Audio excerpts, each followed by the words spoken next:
இலங்கை மின்சார சபை மேலும் கட்டண குறைப்புகளை மேற்கொள்ளக்கூடாது என மத்திய வங்கி தெரிவித்துள்ளது. குறித்த விடயத்தை மத்திய வங்கி வெளியிட்டுள்ள வருடாந்த பொருளாதார மதிப்பாய்வு அறிக்கையில் சுட்டிக்காட்டியுள்ளது. அதே நேரம் இலங்கை மின்சார சபை அதன் செலவுகளை குறைக்காமல் மேலும் கட்டண குறைப்புகளை மேற்கொள்ளக்கூடாது என அறிக்கையில் சுட்டிக்காட்டியுள்ளது. அவ்வாறு இல்லாத நிலையில் இலங்கை மின்சார சபையின் நிதி செயல்திறன் குறையலாம் என மத்திய வங்கி எச்சரித்துள்ளது. மின் அமைப்பின் ஸ்திரத்தன்மையை உறுதி செய்யும் நோக்கில் இலங்கை மின்சார சபை வெளியிடும் குறுஞ்செய்தி கிடைக்கப்பெறும் பட்சத்தில் வீட்டின் கூரைகளில் உள்ள சூரிய மின் படலங்களை செயலில் இருந்து நீக்குமாறு சூரிய மின்சக்தி படலங்களின் உரிமையாளர்களிடம் மின்சார சபை வேண்டுகோளை விடுத்துள்ளது.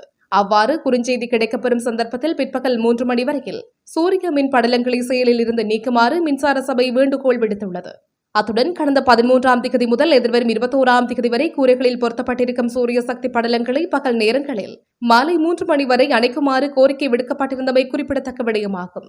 மேலும் நீண்ட விடுமுறை காலத்தில் தேசிய மின்சார தேவையில் ஏற்பட்ட வீழ்ச்சி மற்றும் அதிக சூரிய மின் உற்பத்தி காரணமாக தேசிய மின்சார கட்டமைப்பில் அழுத்தம் ஏற்பட்டுள்ளதால் இந்த கோரிக்கை விடுக்கப்பட்டதாகவும் இலங்கை மின்சார சபை தெரிவித்துள்ளது.